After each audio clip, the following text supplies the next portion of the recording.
I'm doing well. I was telling Deb and Madison, I'm here to heckle you this morning, so watch out. You're here to do what? Heckle me. Yeah. Oh, I love hecklers. I love hecklers, Jordan. Just remember, I have the accent. That's This is true. so great. I have the uphill battle. Wait, there's Christopher Sheldon there, and he's working with somebody. I hope the guy behind you is eating pot noodles or something. That It's looks not like noodles. a serious Is that like a startup breakfast. There's Sarah Goforth. Great to see you, Sarah. Good morning. Marco Cruz. I just love these names. Marco Cruz. Kylie Good Dubois. morning, Is it Dubois? Have I said that properly, or am I pretending? Yes, it's French. Dubois. What a great name. I love the French. I was in Montreal last week. French is a great place. It makes you realize that it's ingrained in certain cultures to be rude. I love it. There's Yaling Lu. Yeah. Oh, now it's Patrick. Patrick Kinnaman. Yaling Lu. Welcome. Maggie Moore. Wow. There's lots of people here. Good morning, everyone. This is so exciting to see you all here this morning for our first coffee talk of the semester with the Venture Intern Program. So would greatly appreciate it if you could all unmute your cameras and be ready to engage. This is a very interactive session, particularly students. Supervisors, I know you guys have a lot going on, but good morning, and welcome. So since we have started this awesome program, we have obviously so many more students and so many more companies that we're working with, and a lot of students are working on either generating sales leads for the company that they're working for, making cold calls to try to get more leads for companies, and then of course participating in sales pitches. So since there's so many people working on that, and sales is such an incredible skill to master as a entrepreneur and as a really in any industry. We have invited Permjot Valia, who is a master of sales and is a mentor to entrepreneurs and serves on many boards of small companies. And he's an investor in startups around the world. He's obsessed with learning and sharing winning practices that he sees firsthand in the companies that he's involved with. So we've invited him today to share some tips and some tricks and strategies for all of you. And I really would love for you to engage and ask questions and really be a part of the dialogue. So I'm going to turn it over to you, Permjot, dear friend of our program. She's a mentor and entrepreneur in residence at the University of Arkansas and in the Sam M. Walton College of Business. So grateful to have you this morning. Thank you for taking the time, and I will turn it over to you. Good morning, welcome. Thank you very much indeed. Great to be here. As you can tell from my accent, I'm not from here. I'm actually from Rogers. Boom. My name is Permjot Valia. I hope I pronounced it properly. Boom. This is the way it's going to go. This is where it's going. Now, I'm actually speaking to you from Dartmouth in Nova Scotia. And one of the things I always do before I speak to anybody from Dartmouth, Nova Scotia, I just like to do a land acknowledgement, which people in Canada do. And that is to simply acknowledge that I am speaking to you from the ancestral and unceded lands of the Mi'kmaq people. We in Canada are very lucky to live, work, and play on these great lands. We are people of the treaty, and may we all live in peace. So a very good morning and a very good welcome to you all. Great to be here. I love the names. I am going to make some jokes. There's Yasmin. Let me show you the world. I bet no one's ever said that, a reference to Aladdin. My brother was in the movie Aladdin, by the way. He was an extra in that movie. So in the opening scene, I can show you a photograph of my brother. And he's going to be in the new Batman movie as well with Robert Pattinson. Robert Pattinson's a bit weird, apparently. Very weird. Doesn't talk to anybody. Bit weird. But my brother's going to be a pallbearer with the funeral of the mayor, apparently. So there you go. So a bit of name dropping there. I know people. I know Sarah. I know Deb, and I know Jordan of long standing. Jordan, I go way back, don't we, Jordan? We go back about 10 years, I think, Jordan. It's been a while. It's been a while. Yes. And he's gonna try to heckle me. Let's judge how successfully he manages to do that.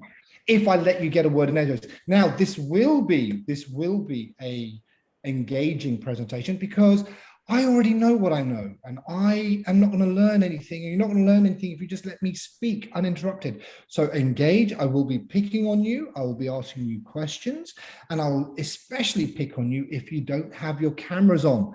because it's my way of testing that you're really there and you're not doing it just to get those credits and to say, hey, so if you don't have your cameras on, you will be asked to, there we go, Kylie, thank you, Dubois. Kylie Dubois doesn't want to get picked on. Patrick doesn't want to get picked on. Wow, suddenly people do not want to get picked on. There we go. Kenny, great to see you. Great to see you. And Christopher. I have low bandwidth right now. I think I'm going to have to keep my camera off. Christopher, thank you for telling us that. Christopher from Kansas. Is that Kansas or Arkansas? Arkansas. Arkansas. Fantastic. Great. So I'm going to talk to you about sales. Now, a lot of you are going to be asked to do sales. My background is in sales. That's all I've ever done, sales. And then I've evolved from sales into other things. So to me, sales is actually, I really like the idea that most people are ideapreneurs. You're ideapreneurs. Okay, the only way you move from being an ideapreneur to an entrepreneur is when you have a customer. Otherwise, I've met so many potential millionaires. The word potential is one of the most redundant words in the English language. How do we move potential to actual? You do it by having customers. And how can you get customers? Through sales. It is the only way that you can validate that what you're doing is of value. There are great examples in Arkansas at the university of nurses who have successfully brought their product to mass distribution, but the only way they were able to bring the product to mass distribution was through commercialization, because often they wanted to give it away. And there are loads of examples that I can give you where when you try to give something away, it doesn't work because people don't perceive there to be value. Whereas when you sell something, there is value. So how do we begin with sales? Well, the first thing we do is, and I'm just going to do this presentation without any slides. I hope that's okay, because sales isn't about presentation. Sales is about engaging with people. The first thing you got to do is really believe in what you are selling and believe that it meets a need. If you do not understand what the need is, spend time exploring what the need is. Kenny Williams, Kenny, what is it you sell? That's so funny that you called on me, because I was just wondering how this was going to apply to my business. We are a nonprofit charity that gives away bicycles to people in need. How do you get the bicycles? They are donated to us from the community. How can you increase the number of bicycles that are donated to you? That is something I ask myself every day. That is sales. This is how it applies to you, because that is sales, because you need to persuade people. So you could do the Tom's business model, for example, where if somebody buys for every very expensive bike you buy, we donate one to a member of your local community.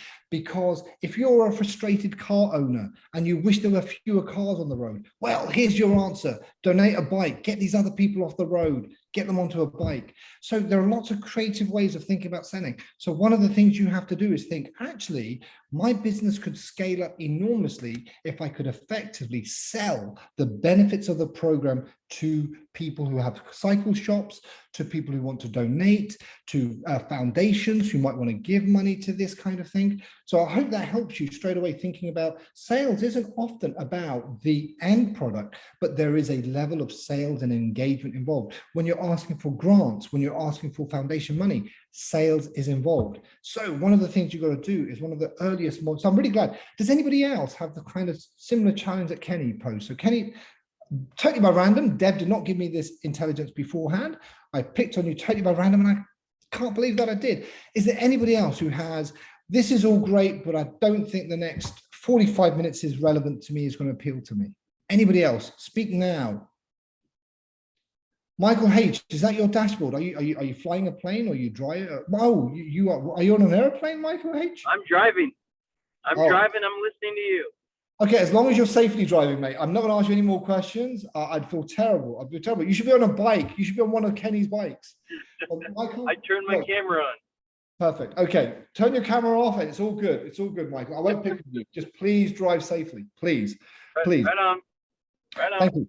So is there anybody here who thinks, yeah, I'm not sure why I'm here? Please speak now, or I'm going to assume that this is relevant for all of you. Great. Now, the thing is, there are very few people who like sales, and there are very few people who like salespeople. hi, I'm a salespeople isn't something that people go, great, I really want to spend the next hour in this party talking to you. But you've got to learn that sales is not about selling, but about understanding people's needs. So what I say to you is don't sell, help people understand and articulate their needs.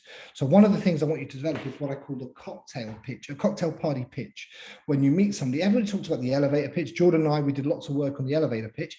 I find that I teach everybody about the elevator pitch, but it's actually pretty useless because it's very rarely used actually, other than in elevator pitch competitions. It's one of those life skills that you learn for a competition. But the pitch that I do use all the time is, when, that's what I do. So, when you want to see more people with bikes because of the benefit it has for the environment and the benefit it has to people's health and the benefits it has to reduce the obesity levels in Arkansas. Well, what I do is I give away those bikes for free. Wow.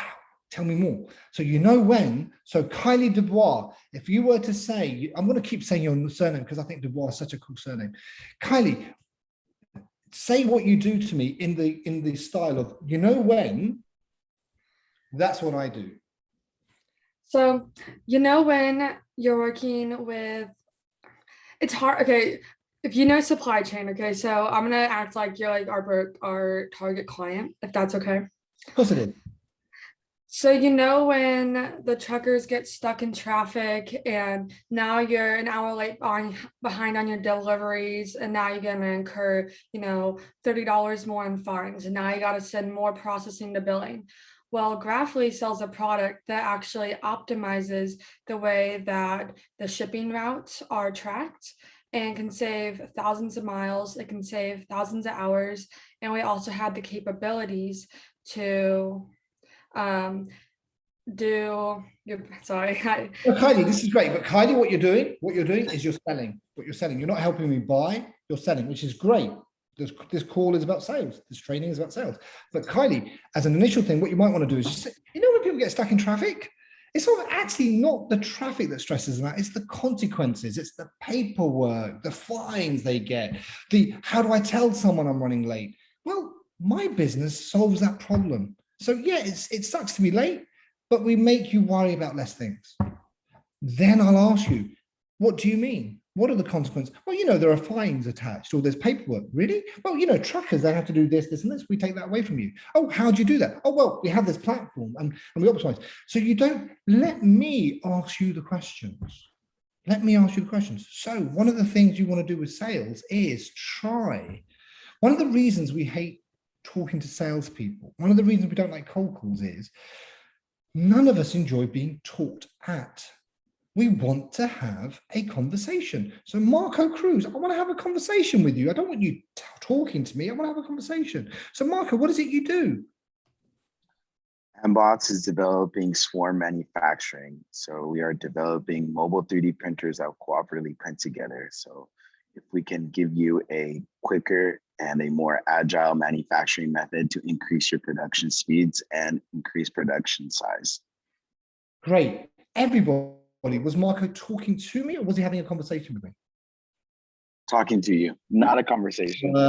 You were talking to me. I said, I want to have a conversation with you, Marco. So yes. You could have said, everybody keeps going on about 3D printing. They're really excited about it because loads of possibilities. But you know what? It's really slow. It's really slow and it's expensive. But if we got these things talking to each other, we could do swarm manufacturing. Wouldn't that be awesome? Well, that's what we do. And then I'm like, how do you do that? How does it work? Get me excited. Have that childlike, the way children ask questions and then carry on asking questions. Be that child. Be that child. Make your customer that child. Get them to talk. So let's do some practical things. So the first thing you got to do is there's the 4P model of sales that I want you to think about. The first thing is prospecting. So how do we identify the leads? Who should we be calling? Because often the hardest thing about cold calling is actually identifying who you should cold call to start with. So prospect, you got to do they qualify? Do they have the authority? Do they have the need? So how do they qualify? Think about your products. Who is going to benefit from my product the most? Okay, then, so with Kylie, it will be I'm assuming it will be somebody who is in the trucking industry. Okay, you would be selling to truckers, I'm assuming.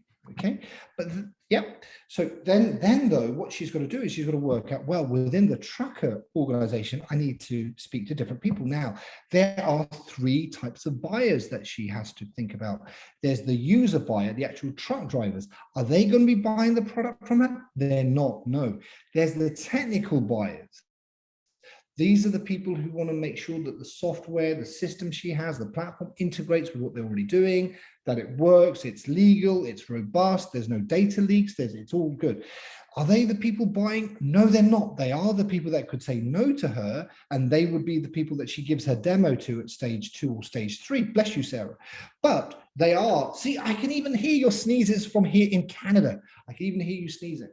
So that's the technical buyer, or you have the economic buyer. These are the people that be writing you your checks. So you are my user buyers. You are my user buyers. You are using the product I'm delivering. Deb is the technical buyer. Deb went through the presentation that I had prepared and said, this isn't the right one. So all of that work, she said yesterday at 4 o'clock, which is very helpful. The presentation you sent me isn't the right one. You've got to talk about something completely different, which is why we don't have a presentation. So she was a technical buyer because she understood the needs, the scope, the technical needs. And she said, no, I want you. And then she was extraordinarily helpful and said, actually talk about this, this, this, that is the scope. So that's the example of the technical buyer. Then the economic buyer is somebody completely different. The economic buyer, I don't even think is on the call. Somebody's going to sign a check. And all they want to know is, can you do this? Can you do this? Not, etc., etc. So that's a really good example where actually the first person I had to sell to was the economic buyer. Do you want to buy my services? They're great. Do you? Yes, we do. Yes, we do. We think you're good. We've seen some of the stuff you've done. Yes. We now need you to talk to Deb about the technical stuff. Now, you know, Deb said, yeah, but I need this, I need this, I need this. So that's a good example. Sometimes, especially if you're a technical person or a scientist, you love talking to technical people and you just want to do a demo. Be careful. You do the demos after you get a level of interest from an economic buyer, which is they are vested in finding a solution to the problem. So Kylie could ask questions around, how much do delays cause? How much problem does delays cause? How do you deal with it at the moment? You generate a level of interest. Then you say, I might have something of interest to you. So we're talking about prospecting still. So you come with the prospect list. Who would get the benefits of your thing? Within the organization, you want to talk to the economic buyer just to whet their appetite with what's coming next. Then you need to talk to the technical buyer about this is how it could work. Technical buyers don't have the power to say yes, but they have the power to say no. Very important. Then the next thing is actually the cold call. Now, what I'm going to do is, if some of you could turn your cameras on, other than Michael H, do not turn your camera on, Michael H. I do not want to see your driving. So other than Michael H, if you turn these cameras on, because I'm going to do and it's early in the morning in Arkansas, it's very early in the morning, so I don't know if this will work, but I'm going to see if I can create a psychic link and do a magic trick. I'm going to try and do a magic trick with you all this morning, but I need to be able to see you. Okay, now what I want you to do is I want you to think of a number between 1 and 10. Think of a number between 1 and 10. A number, keep it to yourselves. Just keep the psychic connection going. Thank you, Edwin. I see you, Edwin Ortiz. I see you, Ortiz. Thank you very much. Think of a number between 1 and 10. Now what I want you to do, Ruhan, I want you to multiply that number by 9. I can see you smiling underneath the face mask. That is awesome. That is awesome. I can see you laughing now as well. That is fantastic. So I want you to think of a number between 1 and 10, multiply that number by 9. Now, Christopher Sheldon, I want you to take the 2-digit number you have. If it's 1 digit, leave it as it is. If it's 2 digits, add the 2 digits together. So you took a number between 1 and 10, you multiply it by 9, you added those 2 digits together. Now what I'd like you to do, Ayush Thakur, Mr. Thakur, what I'd like you to do is subtract 5 from that number. Take away 5 from that number, minus 5 from that number. Now you've got a number in your head. I want you to turn that number, Jordan, I want you to turn that number into a letter where A is 1, B is 2, C is 3, D is 4, E is 5. Okay, think of that, change that number into a letter. Now, you can probably tell where I'm from, which is Europe. Well, I used to be before Brexit, but Europe.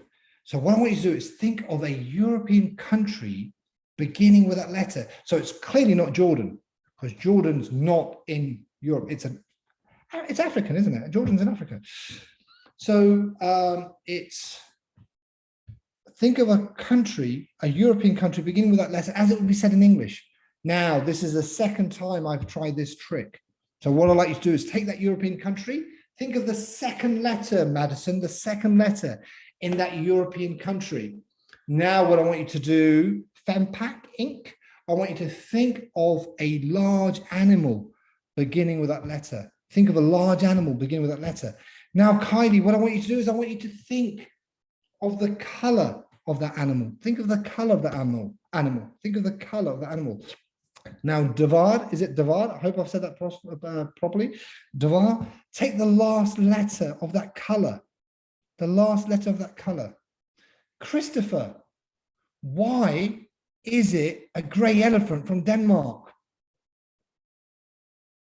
I'm going to level with you. I forgot that Denmark was a country and have been staring at the map of EU for the past minute, but I did get the gray elephant part. Christopher, I love your honesty. You're so startup. That is so startup. Love it. Love it. Now, what's this got to do with cold calling and sales? Deb is one thinking. This technical briefing's gone all wrong. He's talking about grey elephants from Denmark. The technical briefing. Sales is about what I just did. It was always going to be a grey elephant from Denmark because of the way I ask questions. Selling is me talking at you, trying to get you to buy, to be persuaded. Doesn't work. When was the last time a politician persuaded you by talking to you? Never. What does work is people questioning and engaging with you and asking you your thoughts. Very powerful technique for changing people's minds. Very powerful video in the US about how by questions people could change their views on sexual orientation just by asking powerful questions. Really, really powerful video. Engaging with people works. I don't want you to sell. I want you to help people buy. Now, buying is asking people questions, but you've got to think about, so Kylie's thing would be, or Kenny's thing would be, his grey elephant from Denmark, Kylie's grey elephant from Denmark is, you want to give us more cycles to benefit the Arkansas ecosystem. You want to get your truckers using our software to do this. Then you've got to think about what questions you have to ask in what sequence to get them to that. So it's their choice. So, for example, and I know nothing about this business other than what I've heard. Devar, actually, let's pick on Devar. Devar, tell me about your business. What is it you are selling, my friend? Yeah, so we have a technology that takes biomass No, waste. I want you to, no, Devar, I want you to do that. You know when. I don't want us pitch. I want, you know when. Okay. Got it. All right. So you know and how all of you, and Deb and Sarah know this. Never ever start any sentence ever with the word so. Because what you do when you use the word so, you start the conversation with your handbrake. It's saying, I don't really fully believe in what I'm going to say, so I'm going to use the word so. Boom, just go with it. Got it. You know how gasoline these days, it's a very volatile industry. Here in America, you mix ethanol with your gasoline, and that's what you put in your gas tanks. Well, those ethanol producers are having quite a hard time due to this volatility. They produce ethanol, but it really tracks the price of gasoline. They also have a lot of byproducts that they don't really know what to do with, and they have to either landfill it, which is bad, or they have to convert it into low-value animal feed, which if you listen to the news, the amount of meat eaters is actually decreasing over time. So people wanting these animal feed products are also decreasing. So now ethanol producers have a problem. What do you do when you have diminishing profit margins, when you have all of this byproducts that you that can only sell as a low value product stream? And so it would be really nice if you could, for example, increase those profit margins if you can produce other forms of revenue streams, for example, with these fuel ethanol credits that's produced in America for biofuel manufacturers. But no one really seems to have a technology that can increase those profit margins, that can utilize byproduct streams. And that's kind of where we come in. Okay, so Devar, that was a lecture, my friend. That was a lecture. That wasn't a sales pitch. That was a lecture. And what I needed, Devar, was for you to simply say, we all need ethanol. Ethanol is very important, but it's not great for people to make ethanol because the prices are all over the place and they don't know if they're going to make any money. So what we do is we help them make money from other sources, because there's so many things you can do with ethanol, and we help them. And that's all. Because then if I'm interested, Devar, this is the thing. If I am interested, I will ask you, how? What do you mean? How does it work? Because one of the things you've got to learn about sales is, what I love about sales is someone who says no straight away. They have saved me time. There's nothing worse than doing a 20-minute pitch. Oh, I'm not the person you want to speak to, Madison. I think you want to talk to my colleague over there. You want to talk to Deb. Oh, if you had told me that 20 minutes ago, well, I couldn't have got a word in because you just gave me a pitch. I would have loved to have interrupted you, you know? So you've got to Devar, get really quickly to, is this person interested? The grey elephant from Denmark. Think of a thing of, are you involved in the manufacture of ethanol? Yes. Does the volatility cause you issues with what you're going to do with it? Yes. How do you deal with that volatility? Are you looking for other ways to create more stable and increase your profit margins? Yes, I am. What technologies are you using? None. Would you be open to the idea of using technology? So, bit of a long shot here, but if I came up with a technology that could actually, a platform that could show you how you could optimize the margin from the ethanol you're producing today, how much interest would that be? What problem? And then don't think you've sold a job. How many problems would it solve for you? Okay, so that's how you get the conversation going on a cold call, rather than when you're on a cold call saying, hi, ethanol producers today face many problems. These problems include, I'm like, you're lecturing me, and I'm actually an ethanol producer. So having a student from the University of Arkansas telling me about problems that I know because I've been living it for the last 20 years isn't helpful, right? Whereas getting involved in the conversation, great, brilliant. I'm having a conversation with this person. And when we start, the trick with sales is get the other person talking. That's a sign. People sometimes think, if I carry on talking, I'll do the pitch. No. You've really, really got to get them talking, because then that is the first signal that they're interested. It is impossible to sell anything to anybody if they're not interested. I have never bored someone to a yes. I have tried, but I have never yet in my career succeeded by boring someone to a yes. They have to be interested. Now, think about the psychology of how we buy. The psychology of how we buy is we always go through this process called UARK, which is something grabs our attention. It generates interest. It is made relevant to us. So you can Google UARK, AIDCA, you can Google it. There's loads of talks about this. But this is psychology of how we buy things. Something grabs our attention. It generates interest. That is, it's made relevant to us. Then we want it. There is a desire communicated. So this morning, I just bought myself an espresso machine. And it went through. Something grabbed my attention. I was in a hotel in Montreal, and the Nespresso was gorgeous. And now they do a recycling thing where you can put the capsule. And George Clooney, who I know most of you think, oh my God, it's George Clooney speaking to us. But no, I'm not. I'm Permjot Valia. George Clooney markets an espresso. And so it grabbed my attention because it was like, oh, this is interesting. And it was made relevant to me because the coffee was actually really good. Because I always have this thing, I've only ever had Keurig, and I don't really like Keurig, and the coffee, bleh. And you know, if you want bad coffee, you can just go to Starbucks. So I then went, and then it had desire. It spoke to me. I wanted it because it's really cool. And it's got this foam maker machine that comes with it for a limited time. Then it demonstrated credibility.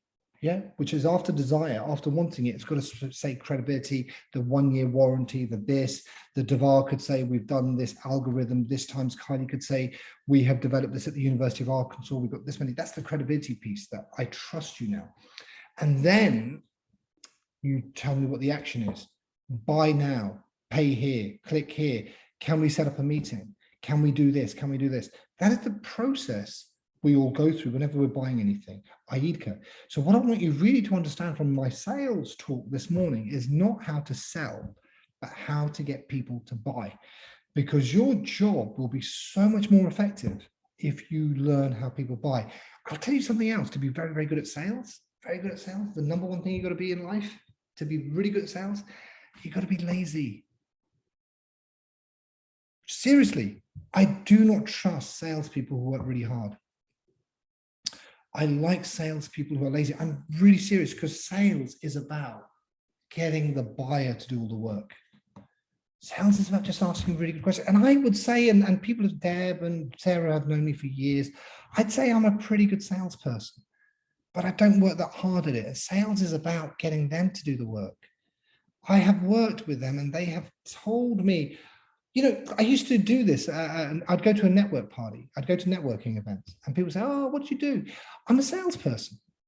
So Kenny, if I said to you, I'm a salesperson, what's the first question? Edwin, no, I'll ask Edwin, because I've not heard from Edwin. Edwin, hi, I've just met you at a party. I'm a salesperson. What's the first question you're going to ask me? What do you sell? It depends. What are you buying? That's a good question.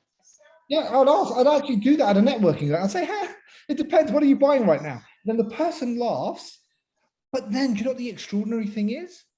They will tell me. People will tell me what they're in the market to buy.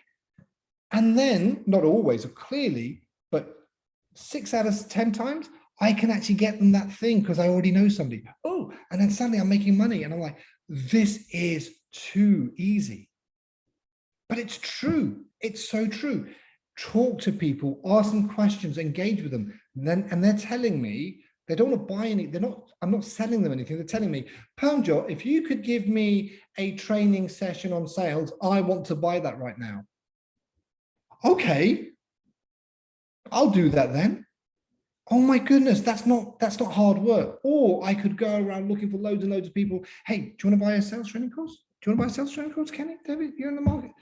I could do that a lot of times. Or I could just say, hey, what are you buying right now?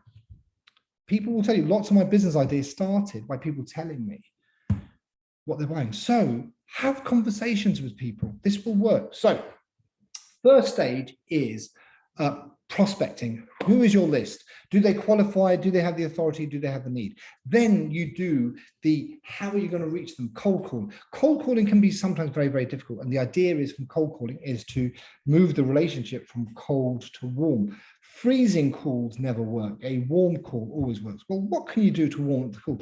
You could email them.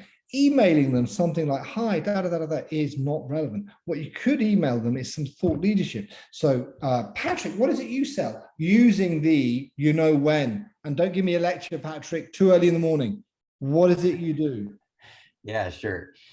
You know how lots of folks have aspirations to make creative projects at home. They pin things, they watch HGTV, but they have no way of really engaging with the creative process. Well, our company helps people by providing them tools that help create amazing creative projects at home. Beautiful. Do you know what? That is awesome. You could actually make that even shorter. You know, lots of people love being creative, but they don't know how to be creative. They want to be creative. We can help them. Then I can ask, well, how do you do that? Because you started telling where we give them tools. Let me ask you that question. Let me be that kid. Oh, how'd you do that, Patrick? Oh my God, because I've got loads of creative ideas. How do I do that? Let me have that wonder. Let me own that wonder. How'd you do that, Patrick? And if I don't engage with you at all, if you could say something as beautiful as, lots and lots of people are creative. People have, sadly, because of COVID-19, lots of people have had time at home, but they're exploring lots of creative things. But often they don't know what to do or how to do it. We can help them. Stop. If I'm really not interested, oh, that sounds very interesting, Patrick. Oh, hi, Ruan. What is it you do? Great. You're never going to sell to a person like that. That person is just working the room. Save your time on somebody who does have wonderment. Yeah. Whereas I will say to you, oh my goodness, how'd you do that? Yeah, you with me? In sales, the lazy thing, what I mean by being lazy is less is better. The harder you work at the pitch, the more you talk, the more you refine the pitch. And Jordan and I have been doing this for years, but you find that in real world, people don't ask you to. Hi, I'm at a networking event. I'm really hoping I get to hear 20 pitches tonight. When was the last time any of you said, I'm going to go to this networking event. I really hope a lawyer pitches me. Oh, there's an accountant that's going, and a bank, they're going to pitch me. Great, please pitch. No, you don't want that. what you do want a lawyer to turn around and say, you know, when you're a startup and you're worried about how much equity to give investors and stuff, well, I can help you with that. Oh, how'd you do that? Oh, I'm a lawyer. Oh. But had they started with, I'm a lawyer, hey, we should grab a coffee. Why? Why should we grab a coffee? Every lawyer and accountant wants to grab a coffee with you. Like, why? Whereas if you start with not telling them I'm a lawyer, but saying, you know, when startups sign, they do lots of this, that, oh, I can help you with that.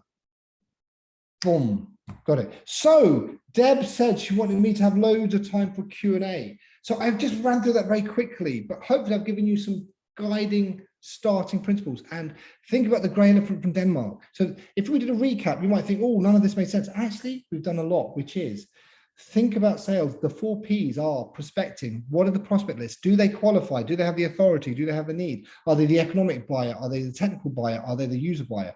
Who should you engage with when?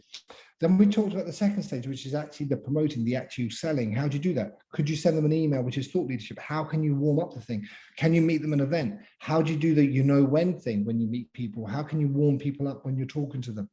The next stage is actually the projecting, which is where you actually do the selling. You project onto them the product that you wish to sell. And the final P is protecting. Once they become a client, how do you keep them a client? But that's not for today. Today is very much about the first 2 stages. Then we talked about the IEDCA process, attention, interest, desire, credibility, action. We talked about how can we do the grey elephant from Denmark exercise where we talk about that. The other thing, if you want to talk about sales, once you get to the sales meeting, today is just about cold calling. There is another thing that we could do later, perhaps, and if there's a demand for it, you can ask Deb and we can put something on.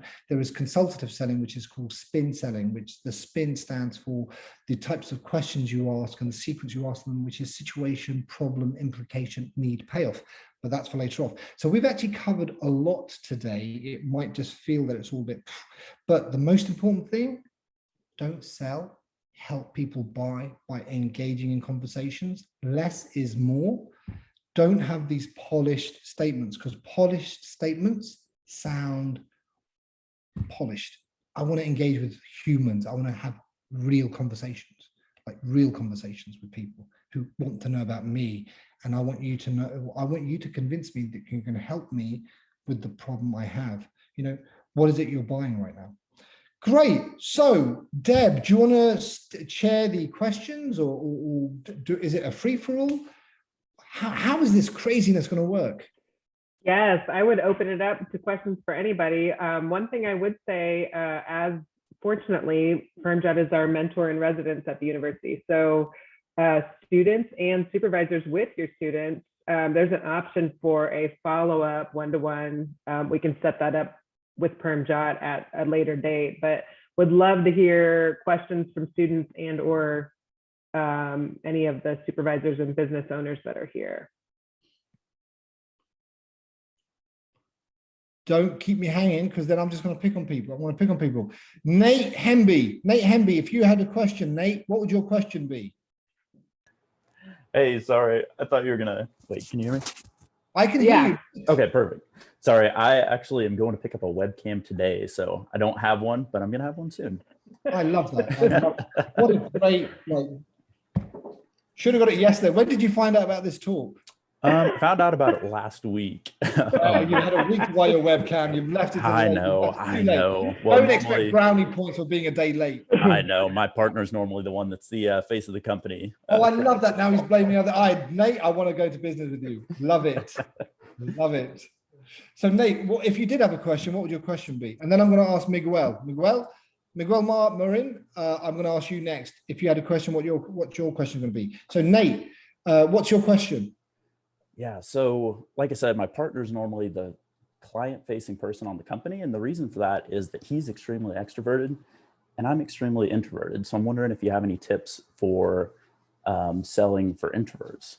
Yes, I do. Introverts are better salespeople than extroverts. Really? Why is that?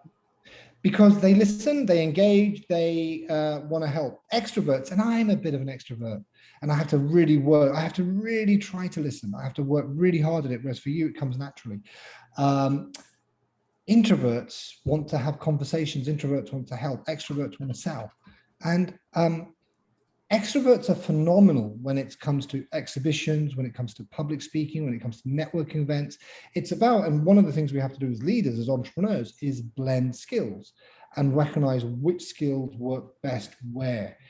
Yeah, a good partnership, Sarah, is the extrovert doing certain things and the introvert doing other things. But do not think as an introvert, you're not a good salespeople. I love buying from introverts, seriously. Awesome, thank you. So my tip is be you and don't, the worst thing though, the worst thing, and we've all met these people, the introvert pretending to be an extrovert. Oh my God. Cringeworthy. Been there, oh, tried that. Cringy. And you see, you can always spot an introvert pretending to be an extrovert because they wear loud clothes or they wear those character ties, you know, cartoon ties or something.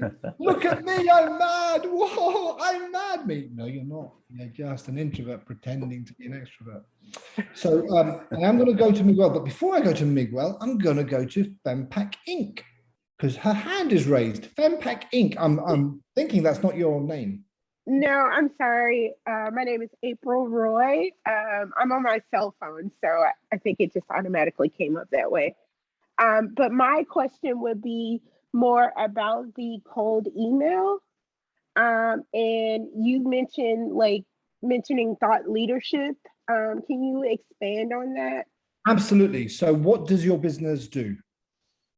Well, are you married, if you don't mind me asking, or you have a daughter? Steady on, steady on, steady on. We've only just met. We've only just met. And most people actually think I'm gay. They say you're way too good looking to be straight. But no, I am not. I am not. I am not married. Oh, yes, I am. I am married. Sorry. I am married. Yes, I am married. Yes, I am married. Okay. Yes. Well, you know, when you get that call from your wife about picking up a box of tampons or pads from the store? No. Well, if you've never gotten that call, unfortunately, imagine if she was at work or outdoors hiking or at the park with the kids and she got her period unexpectedly. So we basically make menstrual hygiene care more accessible in spaces that women exist. Fabulous, fabulous. Now, one of the things you could do is you could say something like, you know, I think that's great, and I applaud that. That's a fantastic thing. And actually, you clearly there's a big issue because women tend not to ask their male partners for feminine hygiene products, which is crazy, because of this. I don't know why it's so socially awkward, but it is. And you're having a solution to that, which I love. Okay, you could say it in another way. You say, you know, one of the things we take for granted is how women are expected to buy men products, but men never want to buy products that feminine products. We make it easy. We make it easy for men to never be able to say they can't do that. You know, I mean, it's awkward. I mean, how old am I? 12.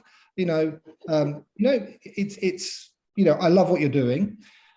So your question is, how can you provide thought leadership on that? You can provide thought leadership on something like, it's not for me, it's for a friend, could be the title of the email. Because, you know, when we were like 14-year-olds, you know, you go, you know, when you're like trying to buy your first pack of condoms, it's like, it's not for me, it's for a friend, or, you know, whatever it is, whatever. So you can actually play to that teenage awkwardness and say, seriously, you want to behave like as a 50, I'm a 51-year-old man. And seriously, you're feeling awkward about buying a product for your daughter or for your wife? Come on, you know, act your age. So I think there's a really good thing. So you could do some thought leadership and you can show some data around how when these products are made easier, you're making lives for women easier, because then women don't have to feel awkward asking their partners, do you mind popping in and buying me this? Do you mind popping in and buying me that, etc. Do you get what I'm saying? Yes. I do have one more question. Sorry. No, so please don't make it awkward. So we are B2B focused. So most of our industries are like the travel and hospitality industry, the manufacturing industry. So we want businesses to make menstrual hygiene care accessible in the spaces because a lot of them have women who are employees. And so we want to make sure that, you know, it's accessible in that space, because think about a manufacturing company where an employee only has 30 minutes for lunch. Like if she doesn't have time to run and go get something, you know, she has to go home and she's probably not coming back to work. So, you know, that is another thing. It's like, I'm trying to figure out the best way to take the approach with those in the like airline industry and the airports. Yeah, so one of the things you could do is you could say, people forget things all the time. It's not difficult unless what you've forgotten is, sanitary hygiene product. And you could do thought leadership around how long does it take to buy, you could almost do a joke about how long is a piece of string. But it depends how long it takes to buy it. There's lots of things you could play to in terms of your thought leadership around we are solving a real problem.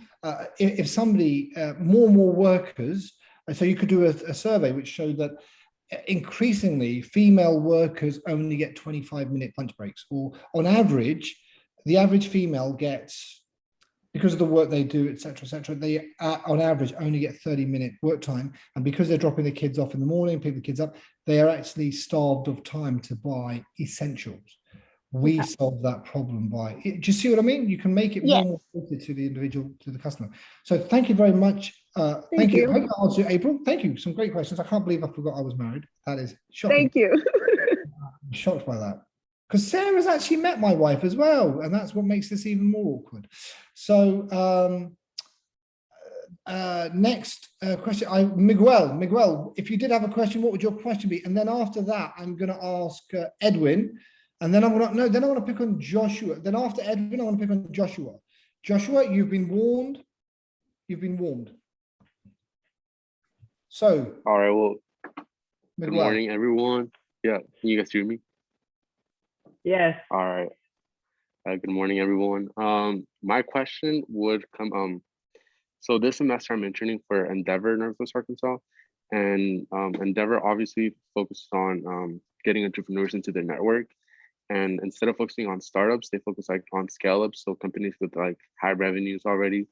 So my question is, as an intern, I have to approach those companies who've already had a lot of experience in the market and already know about the whole business sector and all that. So how would an intern like me build that credibility to sell our services and attract potential entrepreneurs to our organization? Miguel, great question.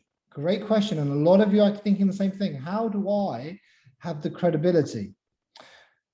The first thing you got to do is you got to recognize you are part of a team. Sales is a team endeavor, if you pardon the pun. It's a team endeavor. Okay. It's not about your credibility, it's the credibility of the team. I've worked for companies like PwC, I've worked for companies like Ernst & Young. How do I have the credibility of that? I don't, but I don't need to. I need to have the credibility is in the team, it's in the product. It's not about you, it's about the team you're part of. You are selling Endeavor. So your job, be very clear what your job is. Your job is to open up the lead, start the conversation. When things get too difficult or too technical or whatever, pass it on to the appropriate person. But you absolutely have the credibility to have a conversation with someone. Nobody expects you to say, Miguel, as an intern, that, well, the person who's calling me, I expect them to have all the answers. No, of course I don't. But I expect you to know how to navigate me into your organization. So if you can meet my needs, who would I need to speak to? When should I speak to them? How often should I speak to them? Etc., etc., etc. Does that answer your question? Yes, sir. Thank you so much. Thank you very much. And then I'm going to go to Edwin, and then I'm going to do Joshua. Joshua, I hope you're there. I hope you're there, because this is going to be find out. Yes, it was. Deb, yes, that was a very good question, because I think a lot of you, and that was a very honest question, which I really appreciated. A lot of you thinking, how do I have the confidence? How do I have the credibility? You do just recognize what you're being asked to do. You're not being asked to sell the product. You're being asked to start the conversation that will lead to the sale. All right. And if somebody is asking you as an intern or as a student to sell the thing, whoa, that's very unfair. That's very unfair. Edwin, if you had a question, what would your question be? So, when you try to buy something from a Did local you business, just start by saying so? Yes, but I'll correct that. So let's rewind it. So again, that is a bad habit. When you try to buy something local and you go to their website or Instagram or Facebook, and just to find out that it's really hard to contact them or buy from them. Well, what we do is we make it easy for you to go to one place and buy from local businesses. in one cart and get it in one box. Okay. Edwin, I love it. I love it. But you know, and I know, you could have said that in a third of the time. Yeah. Because people want to buy local. Increasingly, people are buying on Facebook. Really hard to tell if they're local. We solve that problem. Then let me ask you, well, how do you do that? Well, we are this place and we do this. You know, people want to buy local. Increasingly, people are buying on Facebook and stuff, and it's very difficult to tell if they're local. But we solve that problem. All right. And your question is, Edwin? Yep, 100%. Yeah. So my question is, we help businesses set up their online website, and then we're trying to get the community to shop from them in a marketplace. So trying to get our message right and trying to communicate to these different groups has been kind of a challenge. So I guess my question is, how do we make it interesting for the customer while still letting the other buyers know of what we're doing? And I'm especially talking about our website and our initial message, I guess. So, Edwin, one of the things you could do is you could use emotion. You could do a political thing where you could get emotions. It's like, does it make you angry that you're paying taxes locally and other businesses online aren't paying local taxes because they sell on these remote websites? Is it making you angry that people say they want to buy local, but they don't? Do you want to do something about it? Well, why don't you join our platform? Why don't you join our network, which is about putting local first, putting the community, because we recognize it's the local economy that drives. So you can think about questions to ask. I keep saying this, do not sell too quickly. Do not sell too quickly. Ask the right questions. Evoke the right emotion from a local retailer, because I can guarantee you, say, if you went to a local retailer and said, does it make you angry that you have to pay local taxes and companies like Amazon and others don't? It makes me very angry. Well, does it make you angry that people want to buy local, but they don't know how to? They don't know how to find you, and they come in your store and they see things, they like it, but then they try to see if it's cheap on Amazon. Yes, it makes me very angry. Oh, would you like to do something about it? Well, I can hardly say, yes, it makes me very angry, but I don't want to do anything about it. No, I want to do something about it. So you got to think about what questions do I have to ask and what sequence. Whereas if you go straight into the pitch mode, that, hi, we are a locally based platform using web Java 2.0 to help local businesses get and have a brilliant setup. We use search engine optimization. Yeah, I've got to see a customer right now, Edwin. Could you just hold on? You know what I mean? Just don't ask me questions. Get me talking. Sales is about getting the person talking as soon as you can, because then you can. Because the one thing you have is, right, I was talking to somebody the other day about, judo. What I love about judo is, judo is about using your opponent's strength against them. So there are lots of things like Malcolm Gladwell, great book, he talks about, I think it's Outliers or Blink. He talks about David and Goliath. He talks about the story about David and Goliath. And he says, actually, if you look at the David and Goliath story, actually, David beating Goliath wasn't that much of an upset, because David's the people David was from, they were excellent sling shots, and Goliath, because of his size, was probably slightly blind, and there were lots and lots of other things going on. The point is, what David and Goliath did very well was David chose the terrain to fight Goliath on. What you've got to do in sales is choose the terrain you're fighting people on. Right? Think about the terrain, the terrain you're on. And I love, despite what we've just said, Sarah's listed Amazon as a place to go to buy something. I just love that. Love that. Thank you. So we can probably get you that locally too. Exactly. Great comeback, Evan. So what I think all of you have got to do is you've got to choose the terrain, and the terrain that works is get them to talk, because your key skill, right? You're all University of Arkansas. So by definition, you're an incredibly intelligent people, all right? You're incredibly intelligent. What is intelligence? Intelligence is being able to quickly respond to things. So actually, I would have, pardon my phrase and pardon my language, it's probably not the right language to use, but I would actually have cheaper labor reading scripted cold calls. And I would want them to follow the script, because I'm paying them a minimum wage, I'm paying them hourly, just follow the script. If I'm hiring people of your intelligence, I want you to use that intelligence, because that's the terrain. This is why I was going with David and Goliath. And that is your ability to respond. If people are having conversations with you, because of your intelligence, because that's your competitive advantage over other salespeople, you can listen to what the buyer is saying, you can respond, and you can quickly adapt. Whereas if I give you a script and all I want you to do is phone up these 100 people and use the same script again and again and again, I'm not using the thing that makes you brilliant, which is your intelligence. All right, does that make sense? So choose the terrain you fight sales in, and that to me is get a conversation going so that you can use the intelligence you have to respond, listen, and do that. Whereas if you go into sales pitch mode and do this script, you're the same as every other salesperson. So Joshua, I'm sorry, Joshua, ready for you. What's your question, Joshua? You know how CEOs struggle to work on their business because they sometimes get overwhelmed working in their business? Well, we help them by connecting them with a group of peers that hold them accountable and taking action of the biggest issues they face in the next 90 days. Brilliant. Love it. Love it. Love it. Joshua, what's your question? Great. I want to ask at the top of the funnel, kind of before you have your face-to-face, what's your approach for potential leads? Because my assumption is to have the intelligent conversation, when you're able to, you're doing some kind of research on the potential prospect. Yes, and one of the things you have to be careful is that you don't do too much research, because if you do too much research, you will want to show the client that you've done that research, and that never plays out well. You can either be the smartest person in the room or you can sell. You can never do both. Okay, so one of the things you've got to do is work out whether you want to sell or come across as the smartest person. What you want to do is do a little bit of research just so you can have enough of an intelligent conversation. And what I would do is just call up CEOs and say, hi, I hope you don't mind me calling. I'm just doing some work actually on understanding how successful CEOs continue to get better.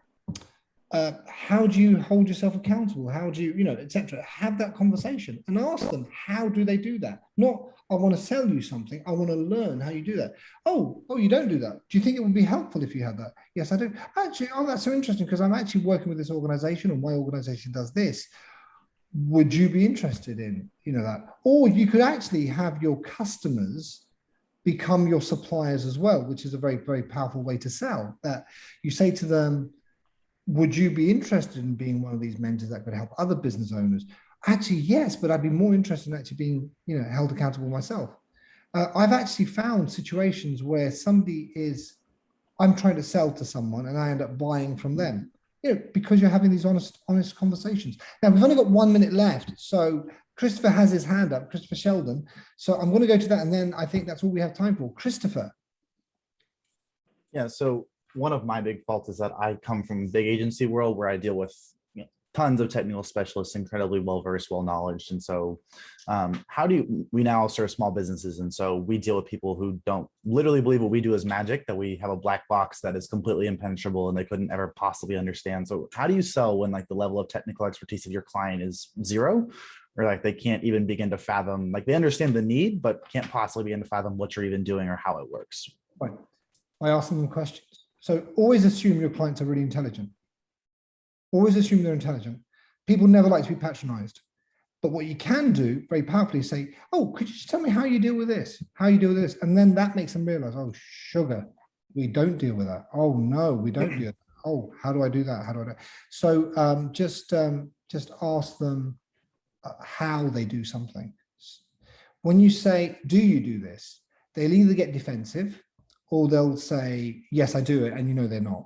Whereas if you say, how do you do it? They'll say, well, actually, we don't do it. Oh, okay. A lot of companies don't do that. And that's why they come to us and we do it by this. Because often companies just don't want to employ the expertise needed because, it makes more sense to outsource that level of expertise to us.